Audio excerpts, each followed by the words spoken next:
Hello and welcome to the Pop Report with myself, August Pappas, and joining me as always is Fulton Lee. Fulton Lee, how you doing today, man?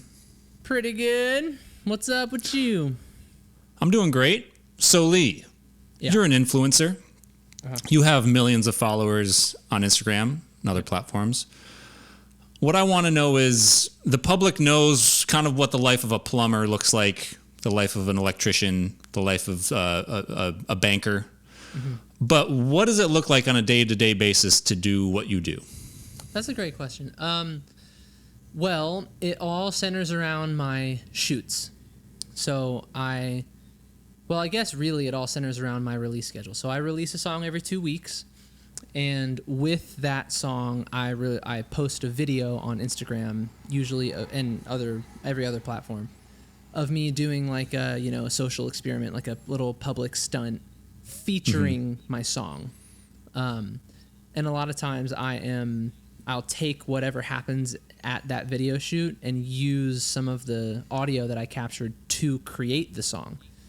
Like I'll let a stranger sing with me, and then I'll use their voice from the park that day in my song. So I have deadlines for songs, and I have shoots, like shoot dates that are on the calendar. And everything I do is just preparing for those things. So I'm like prepping for the shoot that I have on Thursday. I kind of have to like rehearse the looping that I'm going to be doing for this song that I'm writing. And at the same time, I'm also trying to like produce, mix, finish the song that I have to submit on Friday.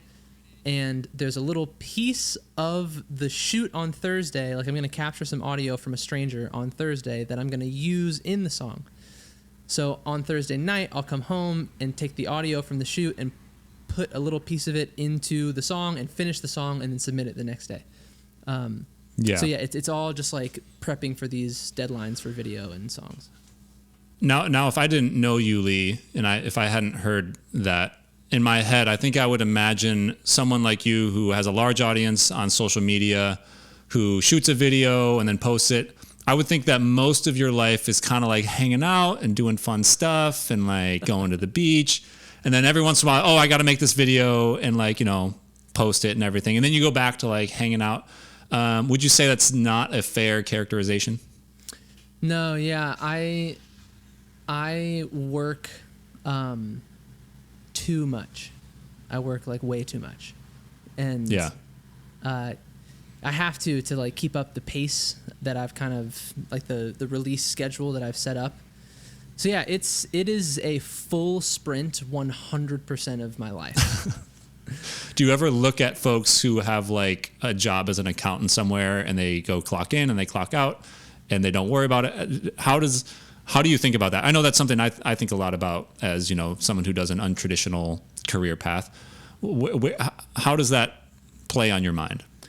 Yeah, I mean, I've talked about this a lot in my life because it's a blessing and a curse, right? Because on one hand, I have an entrepreneurial gene to me. My dad was an entrepreneur, and that entrepreneurial drive makes me desire risk. It makes me desire to build things and be in control of like the direction that the ship is moving, right? And so in that way, I would wither away and die if my 9-to-5 was like an accountant or really anything where the work didn't feel like I was building something creative. Right. And I mean, I've even then I've had jobs like that. It's like if I'm not the guy, like the decision maker, I have a really hard time. So in that sense, there could have never been any other way for me. Mm-hmm. But in the other sense, it's like I have no concept of what it's like. The last time I experienced this was in high school, when you leave work and you don't think about work anymore for the rest of the night. That'll probably never be my reality again. And I go to sleep and I dream about it. Like there is no escaping the pressures and the decisions and all of the different things that come along with being like the person not only in charge of what to do, but also the person doing those things. So. I think whenever you look at someone who has reached a certain point and you desire to be at that point, for example, like as a musician myself, I have lots of idols and heroes whose ability level and level of success they've reached, as musicians, I aspire to. Mm-hmm. You look at them and where they're at, and it's very tempting to just want that and to not be in contact with the reality of what got them there. And what you really have to do as someone aspiring to get to someplace is you have to fall in love with the process that they fell in love with. You have to fall in love with the pursuit of something that always feels like it's just out of your reach. So let me ask you this. Do you feel like you've fallen in love with the grind of what you're doing? And is that even possible with the type of work that you do on a daily basis?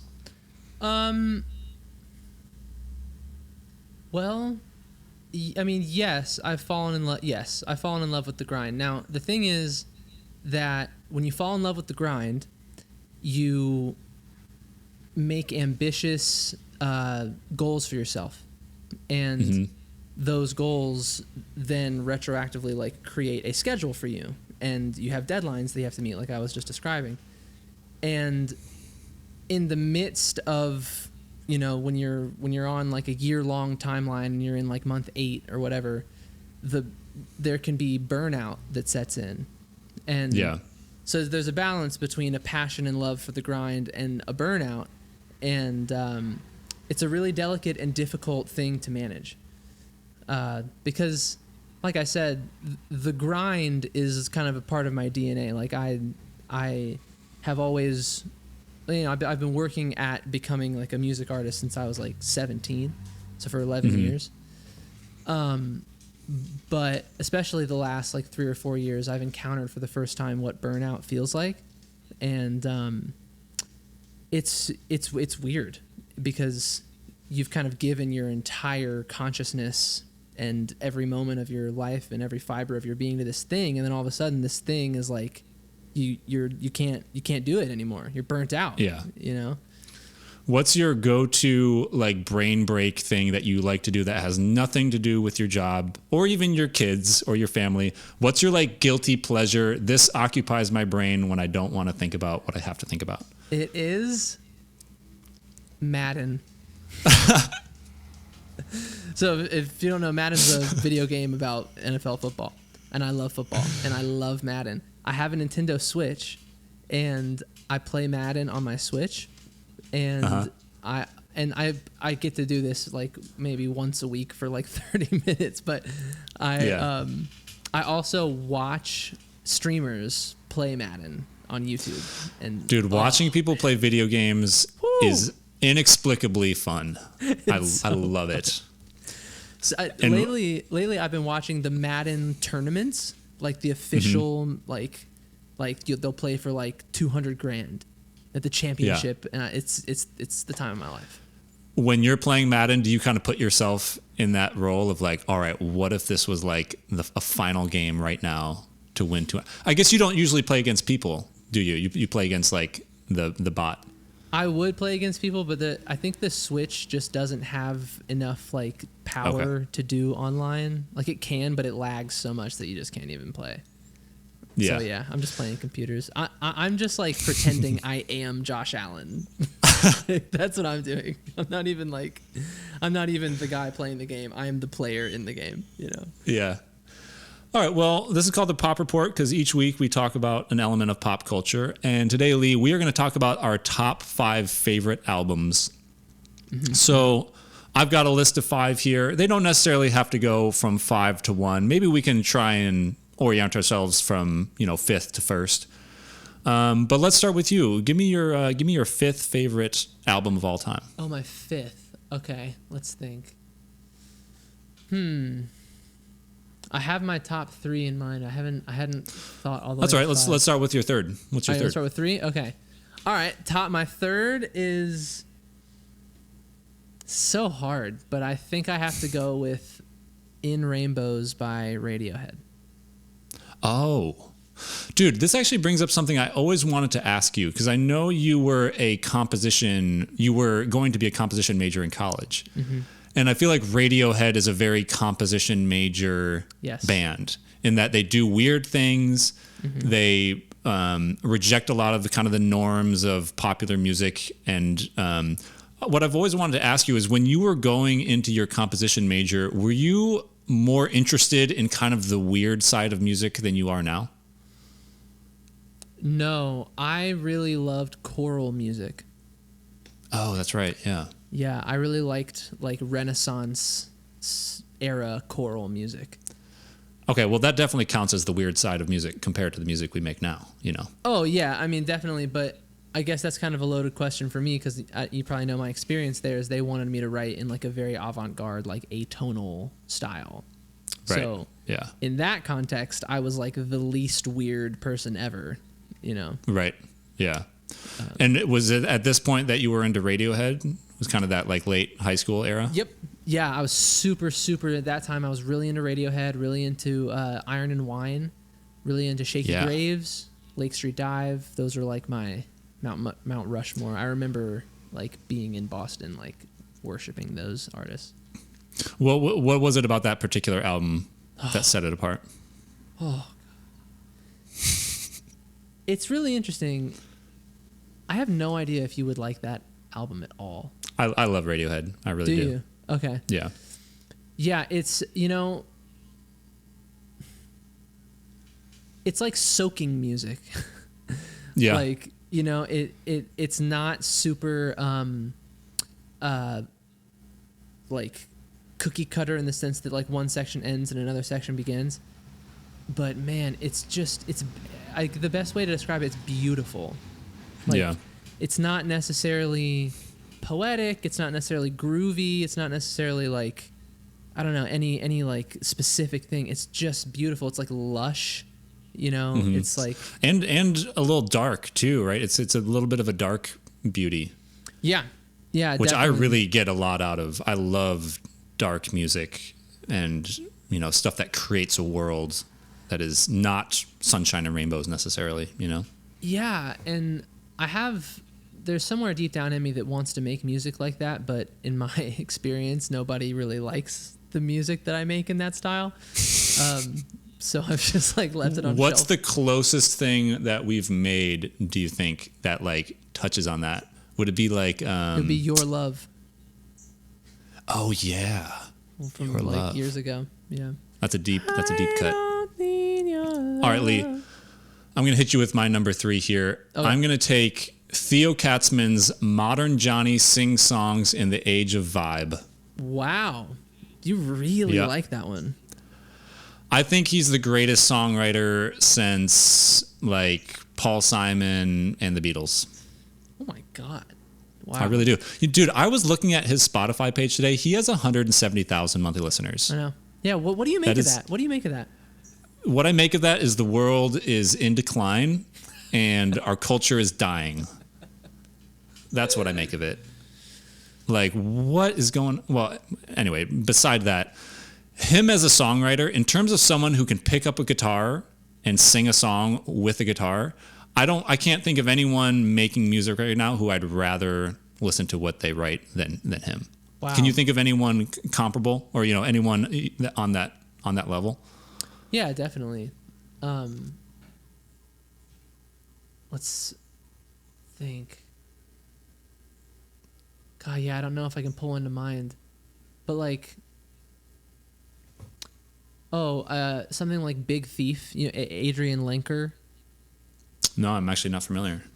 I really love Big Thief, but you know, I guess I see what you're saying in the sense that he makes music that is very, how do you describe this? It's like, it's not relying on a genre very much. Yeah. Like, Big Thief is a band that's like very indie and very kind of alternative, and their songwriting is gorgeous, but it is very stylized. And yeah. Theo Katzman kind of makes like songs that are like brick houses. You know, like you can kind of do anything with it. It's just like the bones of it are just very universal and like timeless, as where something that's more stylized can kind of go in and out of style. So Yeah, I kind of see what you mean. Like, if you took my favorite Beatles songs, like, it doesn't matter what it is, Strawberry Fields or, Penny Lane or something like that. Those are like masterworks in composition that do exactly what you talked about, which it could be a string ensemble playing it. It could be someone just singing with a guitar. It could be a 4-person band. They're just excellent songs on any level. On paper, they're perfect. And I can't think of another contemporary artist whose music I feel that way about the way I do with Theo's. Okay, well, like one that comes to mind is like Silk Sonic. Like, how do you compare those two things? But I think that's a really good one. They're up there too, and I'm actually now disappointed I didn't think to put that album on my list. Mm-hmm. But I have a deep weakness for an acoustic guitar. I just do. You do. Is that the album with Be the Wheel and stuff? It is. Yeah, those Death are really of good Us. songs. And it gets political, which I generally really kind of have a gag reflex for is political music. But I don't care. Even the political songs are so good. Just, well, anyway. Okay. Hit me with your second album here, Lee. Okay, second album is, coincidentally, The Magical Mystery Tour. Beatles. Okay. Which is Penny Lane, Strawberry Fields, Fool on the Hill. It's whatever the other ones are, Blue Jay Way, and like Your Mother Should Know. Yeah. That Lee, era if people is my want to favorite. know what it's like to collaborate on music with you, they really just need to listen to that album and find out, find a way to enjoy every single song on that album. Because it's such a distinct thing that is so you. It's crazy. Yeah, it's like, it's just a big rainbow, Yeah. It's It's got like, kind of a carnival, almost like a sort of a carnival fun house aspect to it. Mm-hmm. That is very deeply ingrained in your music. Even the song you just made. So you made a song recently that I didn't do anything to. What was that one called? Oh yeah, Vision. Yeah, to me that song is an encapsulation of Magical Mystery Tour's influence on you as a musician. Totally. It kind of has that like show tune feel to it a little bit. Yep. Yeah, I totally agree. I feel like we haven't tapped into that kind of little pocket of like our style in a while. We had a demo like 3-4 years ago, right before I moved to California, that I feel like you almost finished. It's the one that went do do do do do do do. Yeah. Remember that one? Oh yeah. That I thought was a masterpiece. I did too. And I actually listened to it like 6 months ago, and I was like, man, that thing is awesome. I mean, is there a reason we shouldn't just release that one day, just for fun? I don't know. I honestly don't even remember why I dropped it. It was so Beatlesy. Yeah. That was right around when the social media stuff started to explode. That's right. That's probably why I felt like I wanted to ride the current of what was popping. Yeah, I mean, it's probably not our most like palatable work for a large audience, but it is just like I mean, I feel like it's a representation of your core, right? That song. Yeah, and compositionally, it did some really cool things. It like had like a weird borrowed chord that like transitioned really well into a chorus that, like one of those things where the verse felt very minor and then the chorus felt very major, and it like kind of did it in a seamless way. I remember when you first sent me that demo, I was in a Lowe's at the time and I was like looking through the screw section, and I don't know what, the reason I remember these is because that demo, I gotta say, I hated it. Oh, I really? hated it.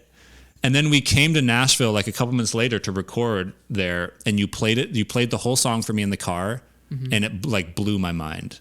It like became one of my favorite things that you've ever made. What changed? I have no clue. Wow. I can't. I think you showed me a more completed version, Right. and I had kind of gotten over the shock factor of what the song sounds like on its face, Right. and it just like it rocked my world. Yeah. Okay. So for my second album, Lee, I'm going to take Eminem's The Eminem Show. Wow. Oh, Yep. great choice. Wow. I love this. Yeah.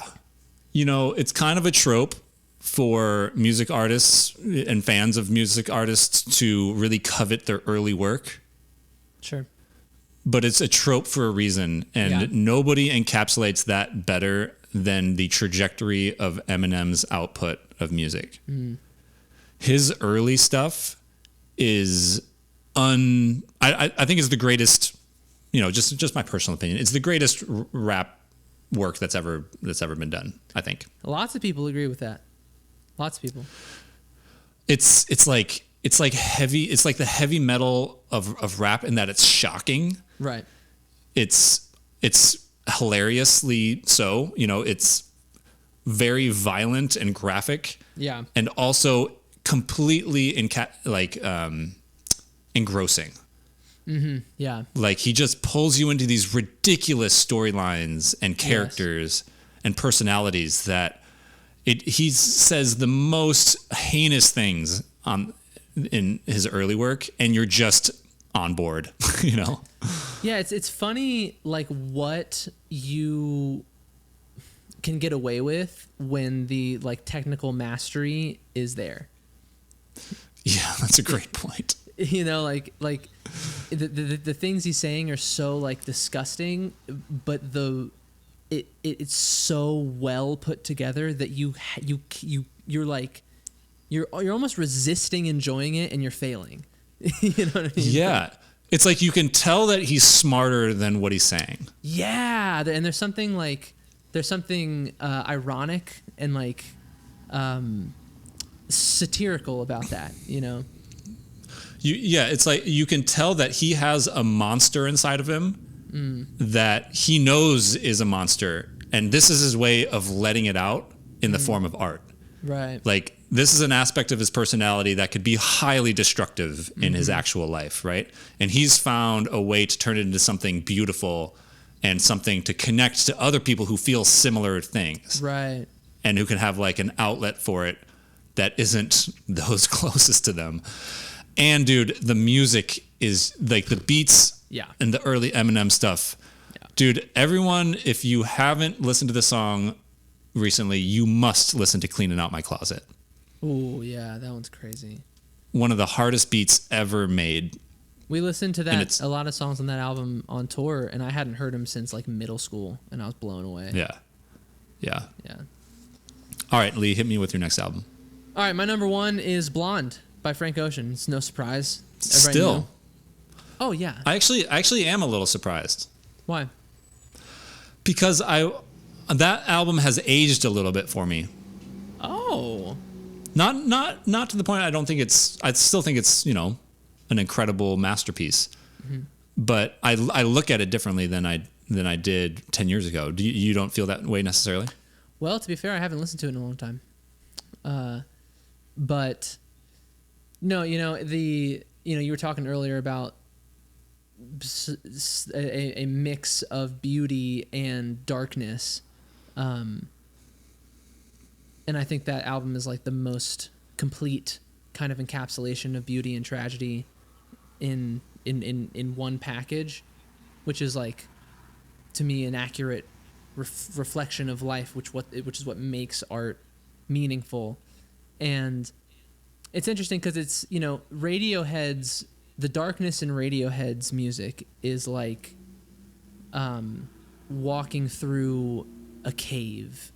It's like it's dark, it's like mysterious, it's dark almost in like an adventurous way, like a cinematic way. And Frank Ocean's darkness is almost like the kind of darkness that you feel when you're a kid and you lose your favorite stuffed animal that you were attached to and like best friends with. It's like a deep, very personal, like very nostalgic, like very vulnerable darkness. And it's hard to put into words, and that's why it's so powerful. And a lot of what he like you can't even really point to like with a Theo Katzman song or like a James Taylor song. You can point to a lyric, you can write down one of the lyrics and be like, this is beautiful, like this is poetry. And there's something about the lyrics in Frank Ocean's songs that like they I don't even know if they necessarily work on paper, but but there's something about just the way they sit in his mouth and the way that they're mixed into the music that it just pierces you. So, yeah, you remember earlier I was talking about when I was listening to that demo, I was in a Lowe's looking in the screw section. Yeah. What I remember and what I really loved about that album was I feel like the little details that he would write about in his lyrics are moments like that where they're little pictures he took, and he would include details of like the things in the room, whether, the obvious examples like white Nikes, just like little objects or little aspects of an interaction that, unless you're in that person's head, would seem inconsequential. Right. But from your lived experience of going through like a breakup or an intense moment in a relationship or feeling betrayed or unrequited love, that flavor of the moment is that image that you kept in your head from what you just happened to be looking at. Right. And in that album, I always remembered those little just notes he would take on like what he saw in the room or what, his jeans felt like at the time.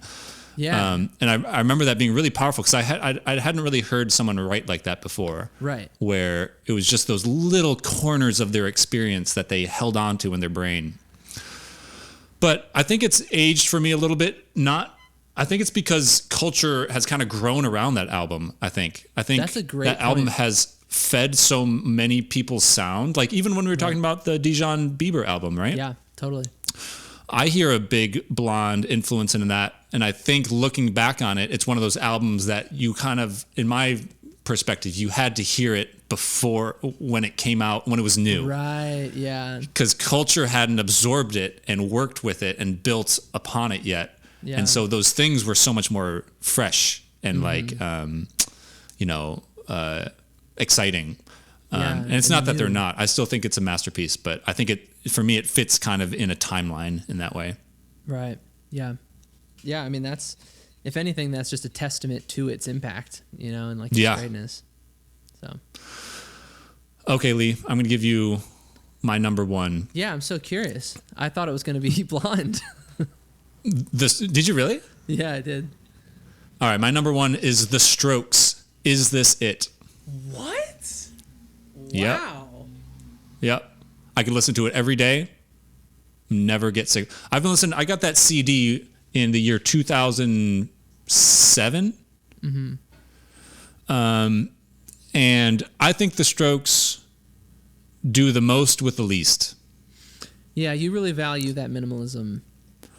Yep. I aspire to destroy everything I write until it's as simple as what The Strokes do in terms of how they arrange their music. Yeah, it's like, to me, having that album be your number one is like somebody asking you, what would your deserted island meal be? And one person might say like, oh, like fine, luxurious caviar with, whatever. And your choice would be like a steak and potatoes. Or like a ham sandwich, just something that I won't get sick of. That's just simple, that nourishes me, that gives me what I want. Yeah, I think that album is probably 99% eighth notes, and basically what that means is like the most basic rhythm you can play, and it's just like every song is like a big metronome just clicking away. Right. And I love it. I absolutely, Oh, I adore it so much because you apply when something is so simple, you bring yourself into it. You have to find a piece of yourself in something that is that basic, because it's not giving it to you. You have to explore its simplicity and apply. It's like watching a movie where the meaning isn't necessarily clear. You have to do work to find what's in there. And the sound of the album is crazy. The whole thing is sung through a megaphone, I think. Right. It's got that like kind of sort of grungy kind of rock sound. It's like every vocal line is sounds like that, and all the guitar tones are just so fuzzy and warm. And it's just the perfect album. I really believe that. I gotta That's another one I haven't listened to in years. But yeah, I mean, it is a masterpiece without a doubt. All right, let me hit you with just a couple honorable mentions here. All right. Wolfpack's Thrill of the Arts. Yeah, an all-timer. No question. A band that I think has barely brought its head above the surface of pop culture a couple times. Mm-hmm. And it's only for degenerate fans like myself who, really kind of obsess over a band like that. Lee, how do you think about Wolfpack since you first heard them to where they are now? That's a good question. Well, let me ask you this. Are you still as much of a fan as you were in like 2018? All right. Let me let me let you in on something. Yeah. And this is, I find this so interesting. So when we first started making music, 2017, 2018, 2019, we were making like our very first songs, and it sounded a lot like Wolfpack. It had like a very funk pop, and crazy enough, we had both never heard them before. And I would say if just objectively, if you were to look at our music at that time and you had to pick one artist that it sounded most like, I think Wolfpack is the artist that it sounds most like. And we had never heard them. So when we discovered them, I very much absolutely, truly do adore them. But there's something about the fact that the style of music they make is so similar to the style of music that I naturally make that it's a little bit like I've never have been like a fan in that way. I hear you. Yeah, it's like we've talked about before. Talking to somebody that shares all of your opinions, isn't that interesting? It's kind of like that. Yeah. Now, there are certain things like Jack Stratton, the Wolfman stuff, Jack Stratton's solo stuff that I think are super, super cool and interesting. And their most recent album I really like. And I mean, don't get me wrong, there's tons of songs throughout their catalog that I am obsessed with. But yeah, like if you're like a surface level Fulton Lee fan and you kind of just on the surface look at my style of music, my top 3 albums don't really share very much genre similarities with the kind of music that I make. And so that's, I think I just like music that is different than mine. Yeah. It's also interesting to watch them as they navigate the world of the internet. Cause I think I think they might be the best at it of any artist that I'm aware of in terms of how they kind of pull the strings of their audience and they market themselves. Like we were even talking about this before we started recording, trying to figure out what your audience wants and how to shape what you're doing to keep your artistic soul in what you're doing and also satisfy what your audience is interested in asking for. And what I feel like Wolfpack is really good at doing is almost kind of leading their audience along and showing them what they should want. That's how I feel anyway. Yeah, well, I don't know. I think Jack Stratton, like it just so happened that, because there are artists that are like this, where it's like they just made exactly what they wanted to make, and then culture just celebrated it. Yeah. And usually it's not quite that simple. Usually it's like a give and take from the artist's perspective. Do you think there's a world in which they, like an alternate universe, in which they kind of went full trying to top a chart and collaborated with, I don't know, like a Katy Perry or something like that, or, really made like a full on run at the top of the pile of, pop music? Do you think that could have ever been possible? To me, so much of Wolfpack's identity, both musically and in their brand and their online presence, is just a fire hose coming straight from Jack Stratton's personality. Yeah. He has such a huge personality and it's so distinct and unique that him just being himself is so captivating. and so like you're watching an alien, that I don't think it ever really would have, like Daft Punk kind of did that, right? They took like a kind of niche genre and brought it into like the mainstream arena. And I don't know, I feel like Jack Stratton's personality would have alienated him from any kind of mainstream person that could have like opened those doors. Yeah. But at the same time, that's exactly why it's been so successful for like a niche cult like audience, is because he is a cult leader, just by nature. Cool, man. Well, this has been really fun. If anyone would like to join the conversation, I would do so on the Fulton Lee Discord server. Otherwise, Lee, next time, I look forward to seeing you for our next pop report. All right. You bet. See you then. Bye, man. Peace.